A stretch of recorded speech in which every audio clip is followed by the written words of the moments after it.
seluruh sekte-sekte dan aliran-aliran sesat atas nama Islam. Seluruh Ahmadiyah, ya, Qadianiyah, Syiah, itu termasuk Islam Nusantara dan sebagainya. Ini yang aneh-aneh saja ajarannya. Mereka ini adalah kelompok-kelompok 1, 2, 3, 4, 5, 6, 7, 8, 9. Ini kelompok-kelompok yang telah terwujud terlebih dahulu sebelum Dajjal keluar. Nanti pas Dajjalnya muncul, mereka langsung merapat.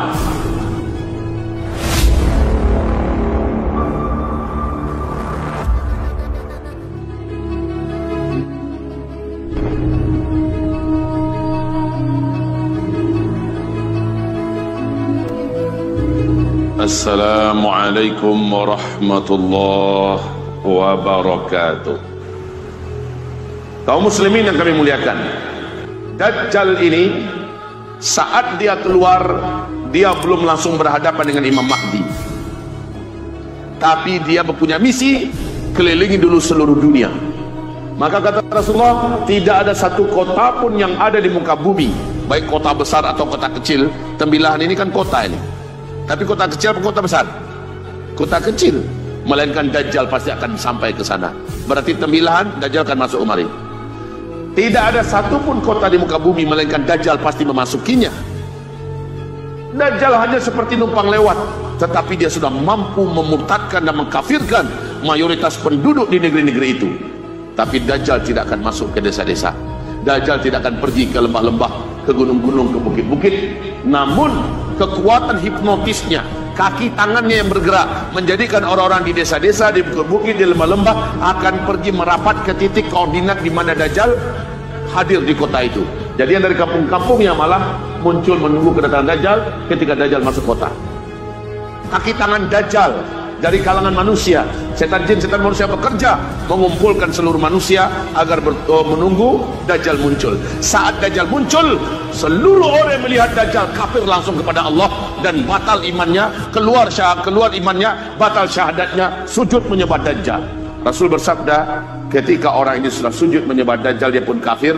Walaupun Dajjal sudah pergi meninggalkan kotanya, orang-orang yang sudah kafir kepada Allah itu dan tadi sujud pada Dajjal tetap saja kafir sampai mereka mati dan mereka kekal di neraka Jahannam selama-lamanya.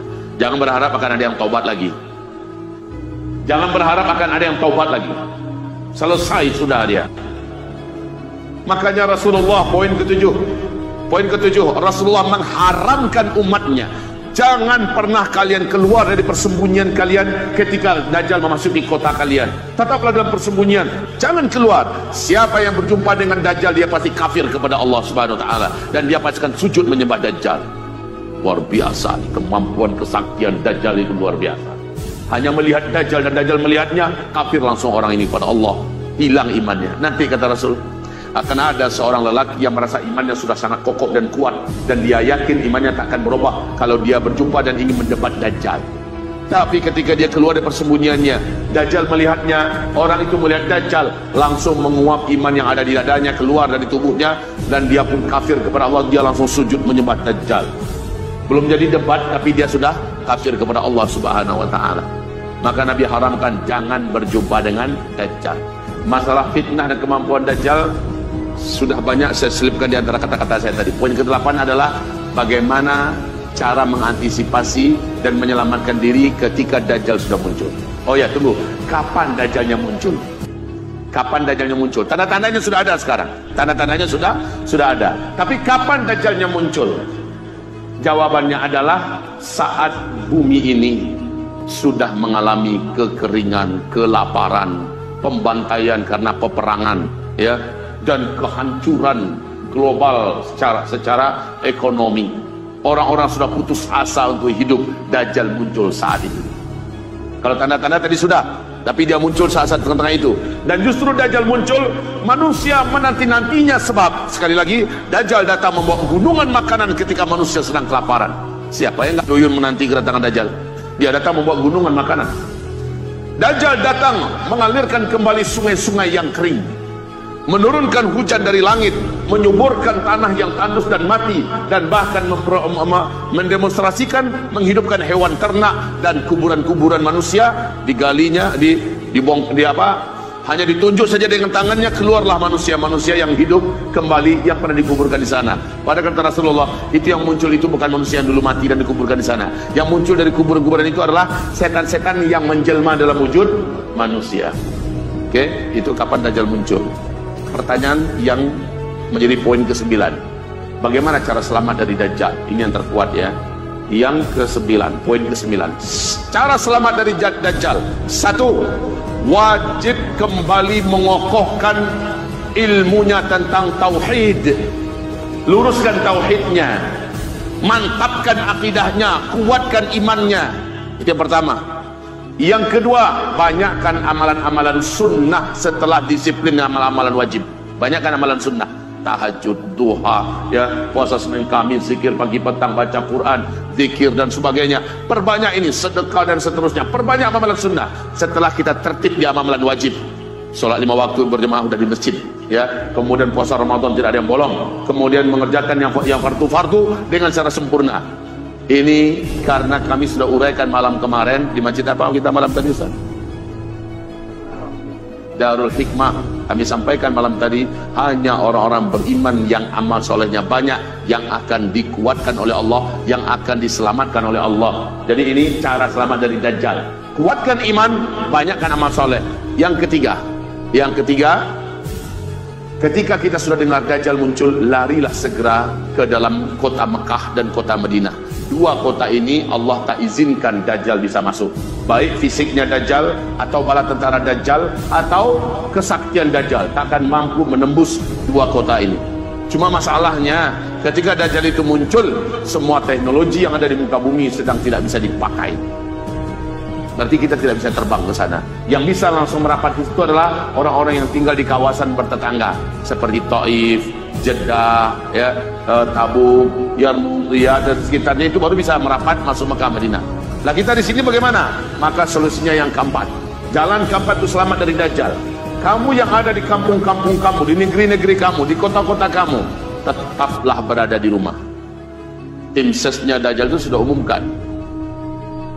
Saudara-saudara, Sang Tuan Agung yang akan membagikan kehidupan dan menyuburkan bumi akan singgah ke kota kita ini dan menyebarkan kehidupan buat kita semua, memberikan makanan dan menghidupkan kembali bumi. Akan datang kemari hari Kamis tanggal 21 Maret 2021 umpama ya. Maka siapa yang ingin mendapatkan keberkahan dan kemuliaan kehidupan dari Sang Tuan besar ini, silahkan merapat ya, silahkan tunggu. Otomatis orang-orang yang memang sudah putus asa hidup berharap ini ada kehidupan yang akan dibagi-bagi kepada kita, merapatlah mereka. Adapun kamu, kata Rasulullah, kalau kamu tahu Dajjal akan masuk ke kotamu, pastikan seluruh keluargamu sudah di dalam rumah.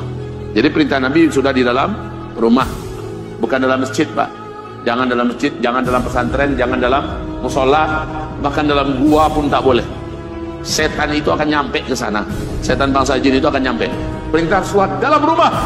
Pastikan makmu sudah di rumah, binimu sudah di rumah, anak gadismu sudah di rumah, saudari-saudari perempuanmu sudah di rumah.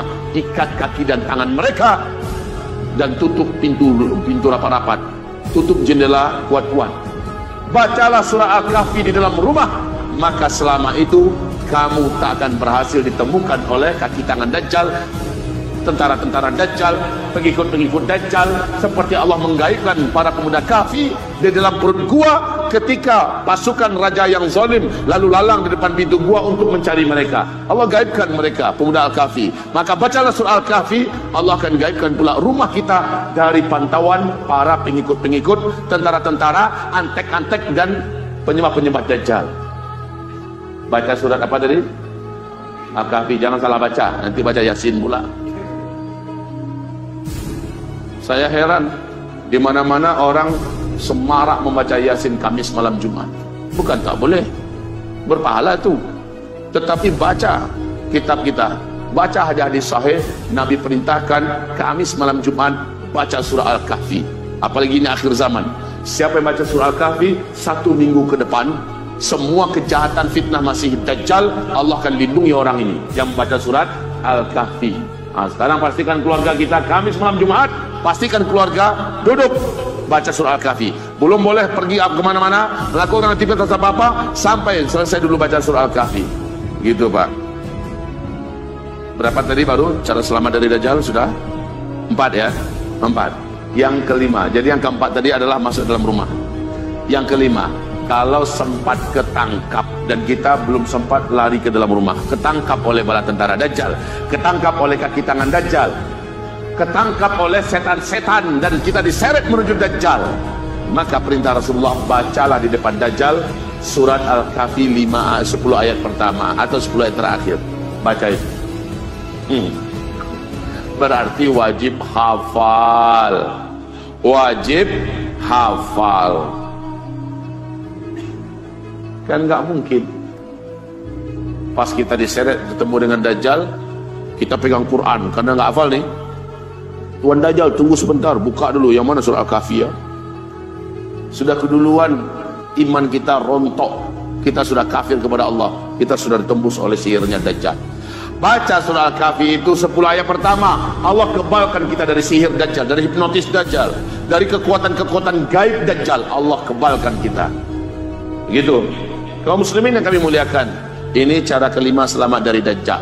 Cara keenam supaya selamat dari Dajjal, Rasulullah perintahkan setiap umatnya, bahkan diberikan contoh oleh Rasulullah, agar sebelum assalamualaikum warahmatullahi wabarakatuh, assalamualaikum, setiap sholat 5 waktu minimal ya, bacalah doa perlindungan dari Dajjal. Sama-sama kita baca, Allahumma inni a'udzubika min azabil qabr wa min azabin nar wa min fitnatil mahya wal mamat wa min fitnatil masihid dajjal. Baca ini. Imam Taus bahkan memerintahkan anaknya, nak ulang balik solatmu. Loh, kenapa ayah?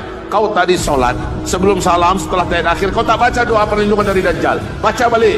Para imam-imam dulu, para ulama-ulama dulu sangat peduli betul, jangan sampai ada keluarganya tidak membaca doa perlindungan dari Dajjal.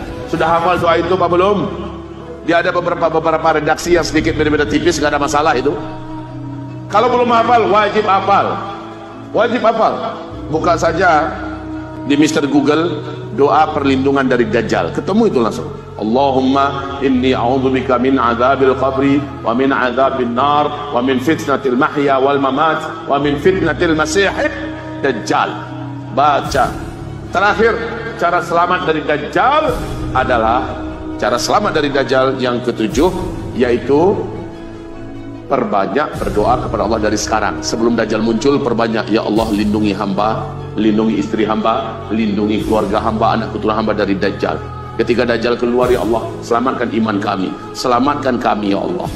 Ya, perbanyak doa. Man sarrahu ayastajibu ayastajiballahu lahu inda syada'id wal karib falyukthir du'a inda raha. Siapa yang senang sekali saja dia berdoa, langsung Allah kabulkan di saat genting, di saat berbahaya. Hendaklah ketika lapang dia memperbanyak doa kepada Allah Subhanahu wa taala. Ketika genting, Allah langsung selamatkan dia. Jadi perbanyak berdoa agar Allah selamatkan kita dari Dajjal. Terakhir, yang ke-8 supaya selamat daripada Dajjal, ibadah Allah yang kami muliakan, agar selamat daripada Dajjal, wajib seluruh kita tanpa terkecuali hamba-hamba Allah yang kami muliakan, kalau kita mampu, kalau kita bisa, bergabung dan merapatlah dengan Imam Al-Mahdi.